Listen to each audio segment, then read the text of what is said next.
We weren't born afraid of death, we were taught to be. Long before we knew what death was, we saw the reactions, the hush that fell over the room when someone passed, the stiff shoulders at funerals, the quiet eyes that avoided questions. No one had to say it, we felt it in the silence. Fear of death isn't natural, it's passed down generation to generation, like a family heirloom wrapped in silence and dread. Not through truth, but through avoidance. They told us to be good, to follow the rules, to earn our place somewhere better after it all ends. But they rarely told us what it really was, and so we inherited not understanding, but anxiety. No one taught us to question death, we were only taught to prepare for it, without knowing what we were preparing for. As if by following enough rituals or obeying enough rules, we could negotiate with something no one could explain. But what if we'd been fearing the wrong thing? Not death itself, but the version of life it forced us into, a life where risk feels dangerous, where stepping out of line might mean spiritual punishment, where living fully is exchanged for staying safe. Maybe the fear we carry isn't really about dying. Maybe it's about not knowing what comes after and being too afraid to look. Or worse, maybe it's about suspecting that there is something more and being terrified of what it might ask of us. You see, we've built a world that runs from endings. We market youth, we sanitize grief, we treat death like a glitch in the system. But endings have always been part of the design. Not flaws, but transitions. Carl Jung understood this, not from books, but from crossing that invisible line and coming back. He didn't speak of death with panic in his voice. He spoke of it with curiosity and a kind of gentle knowing. So here's a quiet invitation. What if the fear you feel around death was never yours to begin with? What if it was borrowed, absorbed from others who were just as scared, just as lost? And what if letting go of that fear doesn't mean being reckless, but finally living, without a noose of borrowed dread around your neck? We start here, because to understand what Jung discovered, we first have to untangle the web of fear we never wove, but learn to live inside. Not with blame, but with awareness. Because awareness is where remembering begins. What if the end isn't? Not the vanishing act we've been told it is, not the curtain drop, the lights out, the last breath followed by nothing. We were taught that death is the opposite of life. But what if that was never true? What if death isn't the opposite, but the doorway that completes it? We've built our lives around the idea that death ends the story. That once it comes, everything we've loved, learned, feared, ceases. But that idea doesn't come from experience. It comes from fear. Fear dressed up as certainty. And certainty, in the hands of those who crave control, becomes doctrine. Think about it. How many systems of power rely on the fear of death to shape your life? Be obedient or else. Follow the rules or else. Believe what we say or face what you cannot understand. We've been sold the idea that death is punishment or reward, that it waits at the finish line to tally your worth. And so we live small, calculated lives, trying to earn peace later by forfeiting joy now. But Carl Jung, he didn't find death that way. He stepped beyond the veil during an illness in 1944. And what he encountered wasn't judgment, wasn't fire, wasn't even silence. It was light and knowing.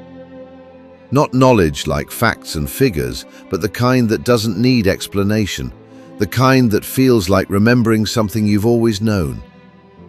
He didn't describe death as disappearance, he described it as restoration. He saw a temple, ancient, sacred, not metaphorical but real, and a presence so vast, so gentle, it made language irrelevant, not a god, not a face, but a consciousness. And when he came back, reluctantly, what he brought with him wasn't doctrine, it was peace.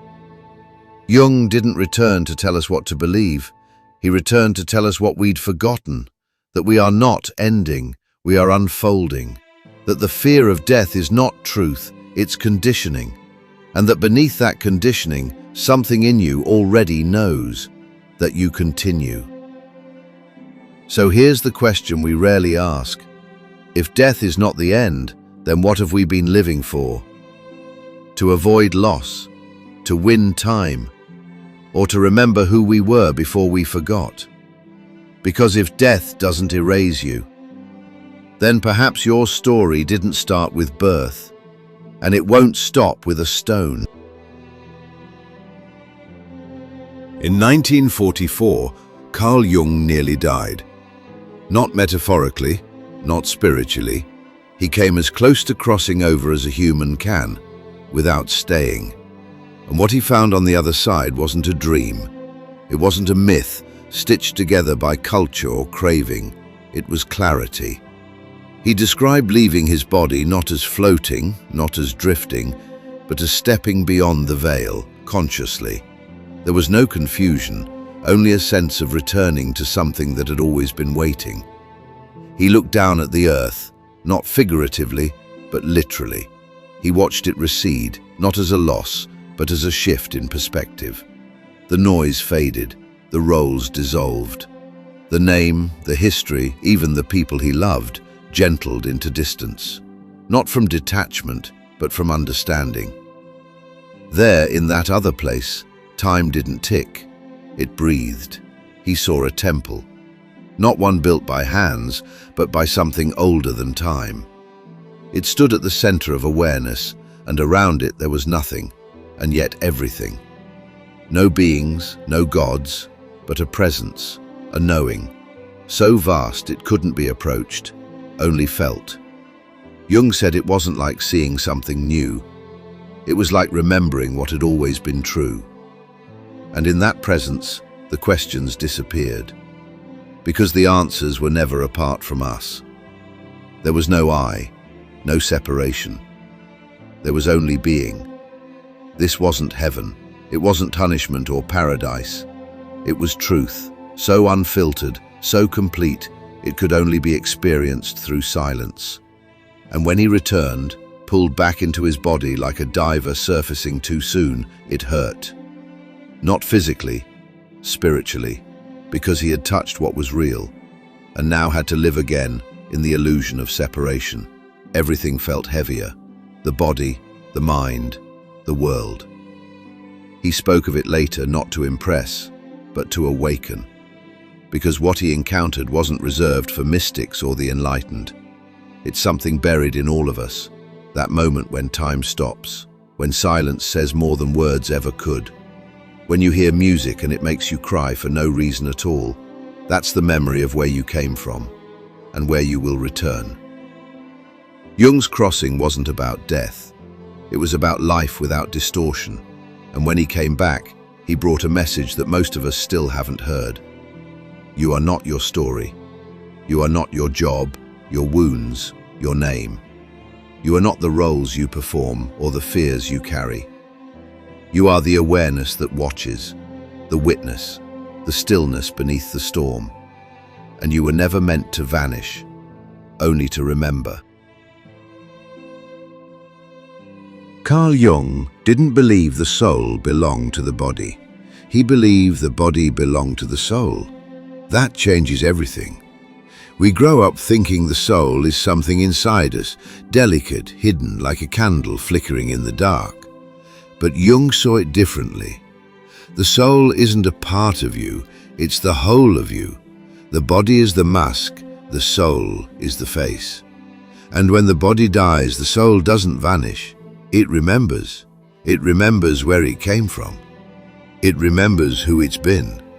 It remembers why it chose to come back. Reincarnation, Jung said, wasn't some cycle of reward and punishment. It wasn't spiritual recycling or cosmic bookkeeping.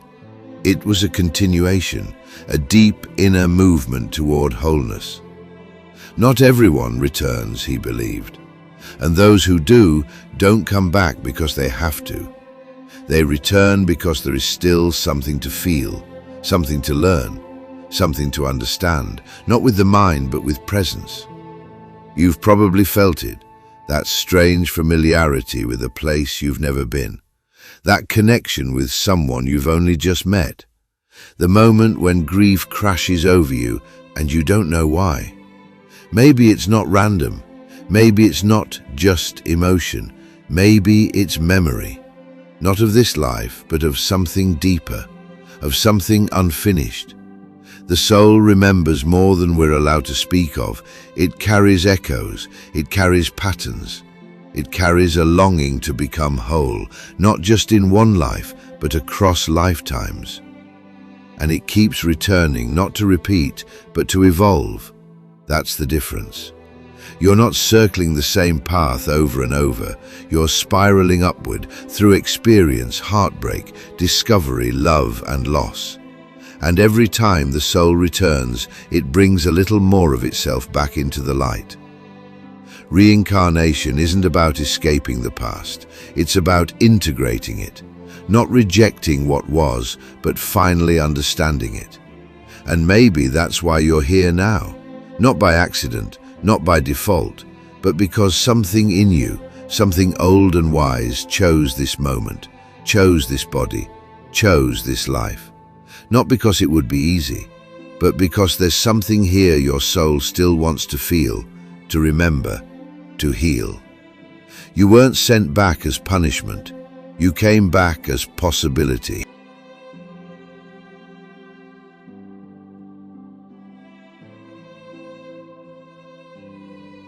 Not every soul returns to learn. Some come back to remind. Carl Jung believed there are certain souls, quiet ones, who carry something different. They don't come for themselves, they come for us. He called them carriers of light, not saviors, not saints, but presence. These souls don't shout their purpose, they don't wear robes or titles. They walk through ordinary places with extraordinary stillness. You've seen them. They're the ones who speak little but listen fully. The ones whose eyes feel like they've seen before, far, far before. The ones who show up just when everything is falling apart, and somehow things start to shift. They don't fix, they don't lead, they simply are. And in that being, something inside you starts to remember. Carriers of light are often misunderstood. They feel out of place, even in their own families. They walk through the world like visitors, participating, but never fully belonging. And that ache they carry, that sense of too much emotion, too much knowing, too much depth, it's not a flaw, it's a signal. They've been here before, and they came back not to be seen, but to be a mirror, to help others remember what they forgot. You might be one of them. You've always felt a little out of step. You notice things others overlook. You feel pain that doesn't always seem to be yours. You walk into rooms and sense the weight in the air, and maybe you've tried to ignore it, to blend in, to pretend it's all just coincidence. But what if it isn't? What if your sensitivity is a compass? What if your presence, not your words, not your achievements, just your presence, is what shifts others? Carriers of light don't preach, they don't convert, they just radiate something real. And that's what wakes people up, not dogma, not argument, but truth that needs no defense. You don't have to believe you're special. You don't have to be perfect. You only have to be honest with yourself, because light doesn't need to perform. It only needs to be. So maybe the question isn't, have you met one? Maybe the question is, have you been one without even knowing it? And if you have, what would change if you stopped hiding the light you came back to carry? Not every soul crosses over easily. Some remain close, quiet, unseen. Not as monsters, not as myths, but as stories left unfinished. Carl Jung called them souls in shadow. Not lost, not punished, simply waiting. They wait because something held them back. A regret, a fear, a love they couldn't let go of, an apology that never left their lips. And so they linger, not to haunt, but to be remembered, to be seen, to be freed. You may have felt them in dreams that leave a strange ache in your chest, in moments where the air feels heavy for no reason, in thoughts that pass through your mind and don't quite feel like yours. We dismiss these as coincidences, as imagination. But what if they're echoes? What if some part of the past still whispers, hoping for release? Jung didn't believe in fiery punishments or cosmic prisons. He believed in memory, in repetition, in patterns trying to resolve themselves.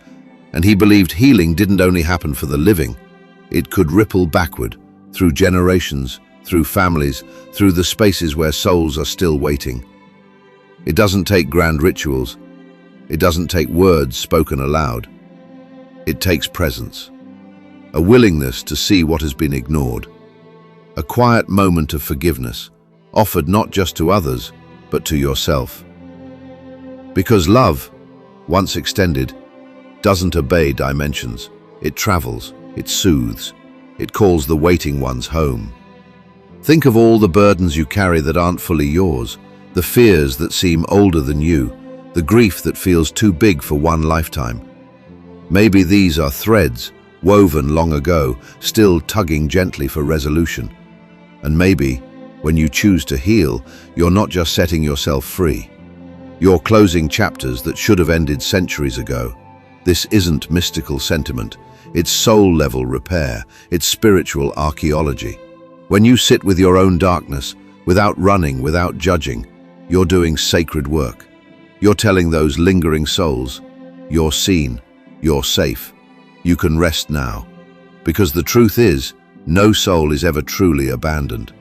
Even the most lost ones are never out of reach. They're just waiting for a flicker of compassion, a ripple of love, a remembering.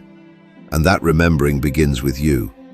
You may think your journey is about your own awakening, but every time you choose kindness over resentment, silence over noise, presence over distraction, you are healing more than one lifetime. You are becoming the bridge, the one who says, it ends here, it changes now. And in doing so, you are not just alive, you are alive for others too. You are carrying more than you know. Carl Jung often spoke of the unconscious, not just as your private mind, but as something shared, a field, a river, a tapestry woven of all who came before you. He saw memory not as a file in the brain, but as a presence in the soul. Some of what you feel isn't yours, the fears, the hesitations, the ache in your chest when you stand at certain thresholds of life. Sometimes they are echoes, ripples of pain that began in someone else's story. A grandfather who lost everything but spoke of nothing. A mother who carried silent grief through her smile. A line of ancestors whose suffering was too heavy to name. They didn't heal it. Not because they didn't want to, but because they didn't know how. And so it lingered, quietly, invisibly, passed down not as genetics, but as energetic inheritance. This isn't superstition. It's the soul's way of keeping unfinished stories alive until someone is strong enough to face them. And maybe that someone is you. Jung believed the work of healing doesn't stop at the edge of your lifetime. When you face what hurts, when you let light into places you once kept locked, you aren't just changing your life, you're reaching backward into the lives of those who couldn't. This is why some wounds feel so deep, why certain patterns repeat across generations like old songs. They're waiting for acknowledgement, for compassion, for someone to say, this pain ends here. It doesn't take grand gestures. It begins in small, quiet choices. Choosing love over fear, truth over pretense, presence over avoidance. Each act of healing sends ripples, not just forward into the lives of those who come after you, but backward too, to the unseen ones still standing in the shadows of memory. And maybe that's why your path has been so hard, because your soul didn't come here just for itself. It came here carrying light for others, to close chapters, to lift weights that were never truly yours. So pause, feel it. that heaviness in your chest or that ache in your stomach when you think of certain stories? What if it's not a flaw? What if it's a signal, a quiet whisper saying, you're not just healing yourself, you're setting them free? What if the self you've been protecting was never really you? Carl Jung understood something most of us spend a lifetime resisting. The ego, the I you think you are, is not the core of your being. It's a mask, a story, a fragile construction built from childhood fears, parental expectations, cultural scripts. You were told your name, your roles, your place in the world. You stitched those pieces together into a self. But deep down, you've always known it was temporary. And here's the part no one wants to hear. That self will not survive death. Not because you vanish, but because you were never that self to begin with. When Jung crossed the threshold during his near-death experience, he didn't meet nothingness. He met presence. A vast, luminous awareness beyond identity, beyond time, beyond fear. There, the ego was silent, because it couldn't follow him. The fears you carry, the need to be liked, to achieve, to control, they are all bound to time. Time gives them power. It whispers, you're running out. Hurry, protect what you've built. Hold on tighter. But time, as Jung saw it, isn't real. Not in the way we think. It's a framework for organizing experience, not a law of existence. The soul doesn't count years. It doesn't remember dates. It remembers growth. It remembers presence. This is why death feels so terrifying to the ego, because it senses what's coming, not annihilation, but unmasking. When the roles drop away, when the timelines dissolve, when all that's left is awareness, who are you then? You aren't your achievements. You aren't your failures. You aren't even your memories. You are the stillness beneath them. You are what remains when the story ends. This isn't emptiness. It's fullness. So complete, there's no room for fear. Jung said returning to the body felt like slipping back into a tight costume after feeling infinite, heavy, confining, small. But even after returning, he carried the knowing that what dies isn't you. It's the version of you that was never meant to last. So the question becomes, can you start letting go now? Not of your life, but of the false self you were told to be. Because the truth is waiting, not out there, but within. It always has been. And when you touch it, even for a moment, the fear of death begins to dissolve. Not because you've escaped it, but because you've remembered. You were never meant to. We spend our lives fearing death, like a door that slams shut, locking us out of everything we've loved. But what if it isn't a door closing? What if it's a door opening, and you're walking back home? Carl Jung didn't describe death as loss. He spoke of it as a return, a quiet, inevitable homecoming. To him, life wasn't a straight line from birth to death. It was a spiral, an ancient rhythm of forgetting and remembering, falling asleep and waking up again. Each lifetime, the soul gathers pieces of itself, through joy, through heartbreak, through the lessons it came to feel. It's not a punishment. It's not even a test. It's a journey of integration. This is why some paths feel harder, why some people carry heavier burdens, deeper wounds, and a longing that seems to have no source. Jung believed these were often the old souls, the ones who have returned not because they must, but because they chose to. They chose to carry light into difficult places. They chose the cracks, the broken spaces, because that's where light is needed most. And yet, these souls rarely feel special. In fact, they often feel like misfits, too sensitive, too aware, too different. But maybe that's not a mistake. Maybe that's their signal. The truth is, you don't need to fix the world. You don't need to be perfect. Your presence alone can shift the space around you. Because light doesn't announce itself. It simply shines. What if death isn't the tragedy? What if the real tragedy is living as though you're temporary, when your soul knows it is not? When Jung returned from his crossing, he carried this quiet knowing. You don't end, not in the way you've been told. The masks end, the roles end, the story ends. But you, the presence watching behind it all, you simply take a deeper breath. You return to what you've always been. So perhaps it's time to stop fearing endings. Perhaps it's time to start honoring why you came here in the first place.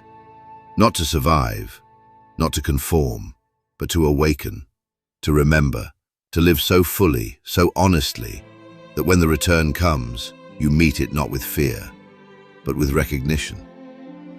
Ah, yes, I know this place. I've been here before. Carl Jung didn't return from the edge of death with answers. He returned with remembrance. He realized the soul's journey isn't about collecting new truths. It's about peeling away the noise until only the truth remains. The one you carried before your first breath. The one that will outlive your last. We think awakening is about becoming more, but it isn't. It's about becoming less. Less distracted, less afraid, less tangled in who the world told you to be. You've been here before. You felt it in fleeting moments, when the noise stops, when the masks slip, when something ancient stirs in your chest and whispers, "There you are. I've been waiting." This isn't a voice outside you. It's the soul, the part of you untouched by time, unbroken by loss, unshaken by death. And the great task of life isn't to earn your place in some distant paradise. It's to wake up, to remember what you already are. Not a name, not a body, not a story, but awareness itself. When you stop running, when you sit long enough to feel the weight of your own silence, you'll sense it, the presence that was always there. Not waiting to punish you, not waiting to save you, just waiting for you to notice. This is why Jung called individuation sacred. It's not about becoming someone new.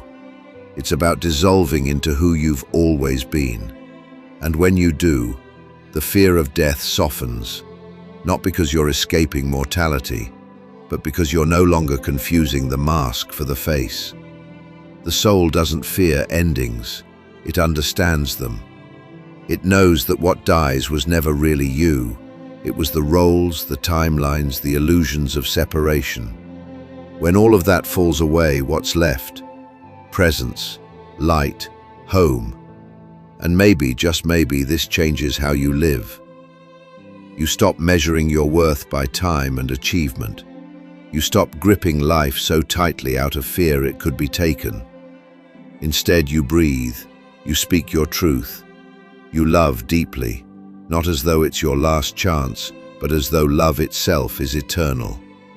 Because it is. You didn't come here to survive. You came here to awaken.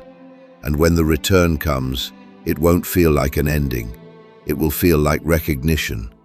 A gentle voice saying, "Welcome back. You remembered." So the real question is not, what happens after death? The real question is, what happens if you remember while you're still alive? The soul's voice is quiet, but it's speaking right now. Will you listen?